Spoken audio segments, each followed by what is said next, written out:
Hello everyone and welcome to another episode of Experience Kills. Today I am your host Ben, and with me as always is Richard. What's up? It's Richard in the house. Aight?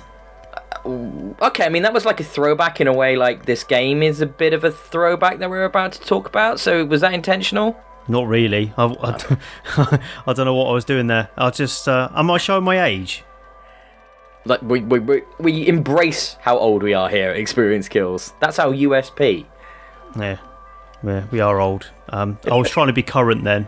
I've jumped the shark. I've gone all. Eight is not current. I know. Like if you said yeet, you might have been current. I learnt yeet today. I learnt that Bloody from a hell. youth today. Now we sound really old. Thank you for that. My God. Wow, we just alienated like a whole portion of the audience. Fantastic. We're here talking today about Torchlight 2 on consoles, and specifically, I played it on Xbox One. And Torchlight 2 came out in 2012 on PC, Richard. So it's probably one of the oldest console ports, like the longest distance sort of between the original release I've seen. None others really come to mind for me. That's weird, isn't it? That's a weird. Why would they wait that long? What makes it current then? Is there nothing that superseded Torchlight 2 since 2012? I suppose there's a bit of a gap in the market, I guess, because, so the original Torchlight and Torchlight 2, Torchlight originally was made by Runic Games and came out as an Xbox Live arcade exclusive on the 360 generation. I really, really enjoyed that game, but it was single player only.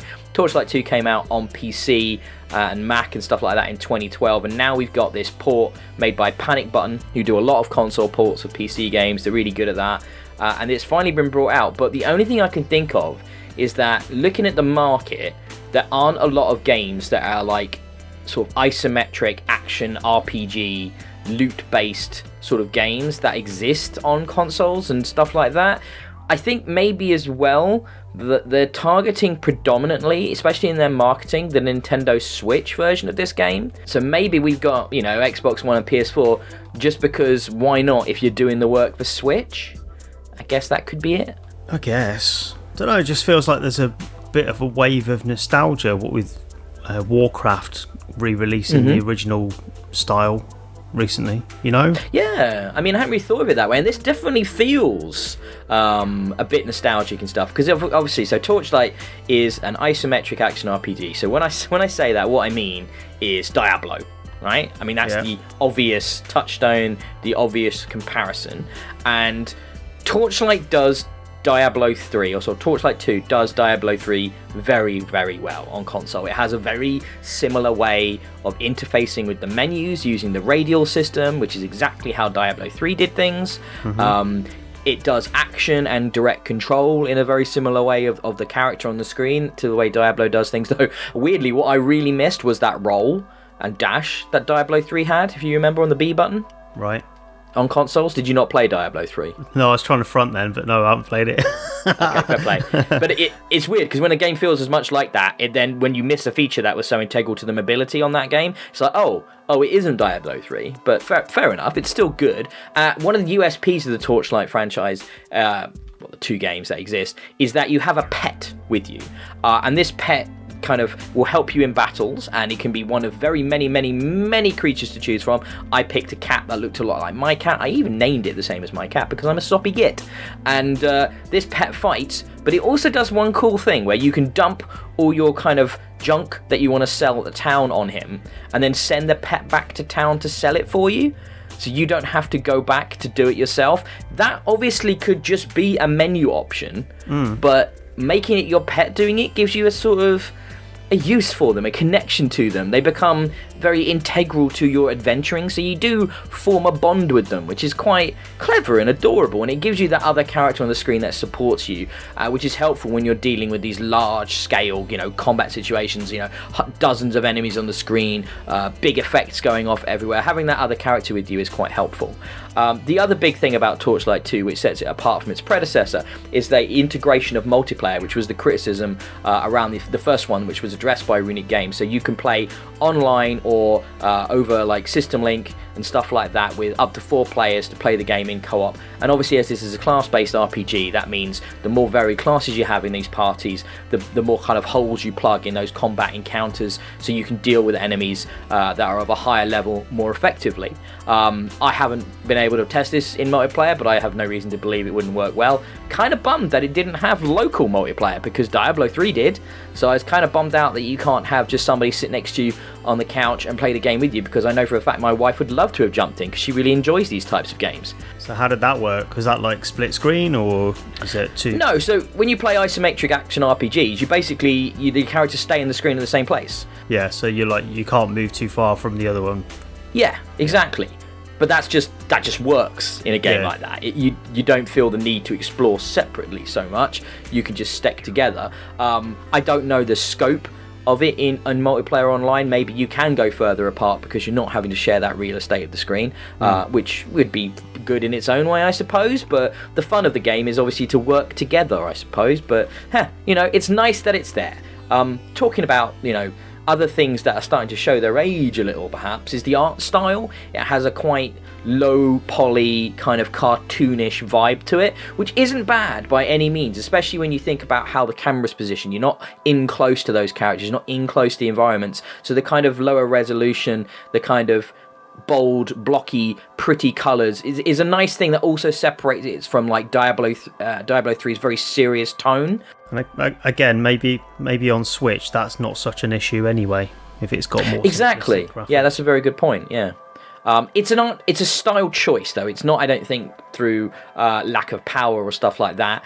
I think that they are trying to differentiate themselves from the competition somewhat, and it does do that, and it does look good, and it plays perfectly well. Like I said, the menu system will be instantly familiar to anybody who's played Diablo 3. I was frankly surprised when I realised this hadn't already come out on consoles. I just assumed it had already been ported. So to see this show up now, it does feel strange. There's nothing wrong with it. The price point definitely reflects that to a degree. It's only it's less than 20 quid. I think it's like between 15 and 20, somewhere in there. And there's plenty of game in there. There's lots of customization. There's lots of different ways of playing it. You got your melee class, your magic class, your range class, lots of different things like that, different ways of tackling the enemies. The environments, the dungeons themselves are actually semi-randomly generated, so they use a tile set, and they fit well together. They're actually well constructed. It feels like there's thought that goes into that random algorithm, a bit like Dead Cells. So the environments play well, there's a good flow to them. The enemies are, spawn in sensible areas with sensible numbers that you can deal with. That will always be a challenge though. The game, meters out its progression in a very fair way so that you feel like, you're leveling up just enough to match those encounters so they're a challenge and not too easy, and yet you can still achieve them with a little bit of practice and a little bit of understanding of the systems and the way your character plays. I played as the sort of range class, I think they're called the Outlander, which is more guns and dual wieldings and things like that. And that was really good fun. That's my class. If I ever play that sort of game, that is my class. I like range characters.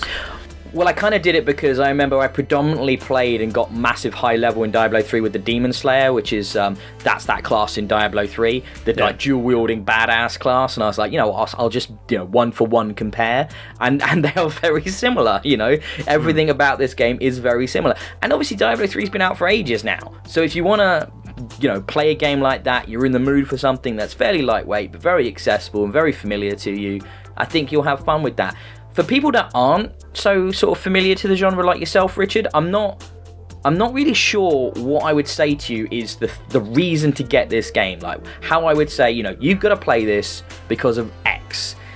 It does everything it does very, very well. It looks fine, it plays well, but there's not much I can say as like a USP, a thing that makes it stand out, that makes you sort of sit up and take notice of the experience. I think for me it would be price point, because it's such an old game that coming out at, what did you say, 20 odd quid? It's 15 to 20.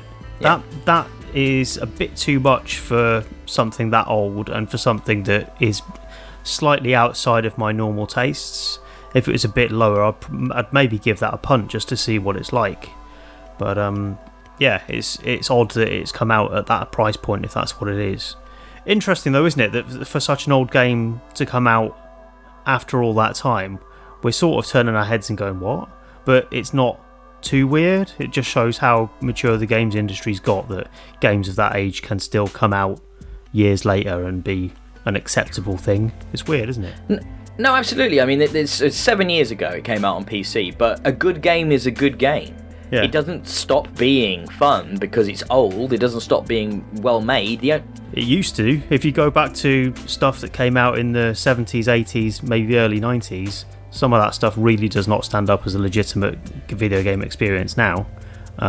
There's the classics, but it's hard to find anything that really does stack up against modern games.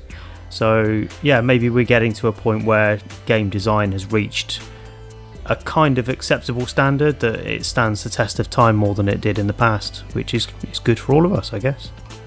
Absolutely. So yeah, I'd say if you're in the mood for something a lot like Diablo 3 that isn't Diablo 3 and that plays really well and is fun and you can play online with your friends, then Torchlight 2 is a perfectly good choice at a perfectly reasonable price point. I expect it to show up in sales before long as well. So yeah, that was another episode of Experience Kills, and I've been your host, Ben. You can find me on Twitter at DIYE. You can find Colonel Red. Oh, I've got that backwards, haven't I? Yeah.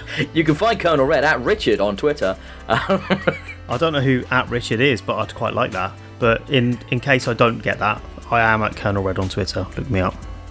Yes. And you can find us at Experience Kills. If you were listening to that on the podcast feed and stuff, if you're using iTunes, please give us a 5-star review. If you're on Spotify, I don't think you can do anything. But if you are listening on Spotify, make the trip over to YouTube. Leave us an thumbs up and a subscribe and a pleasant comment if you've enjoyed this lovely, quick, brief look down memory lane today.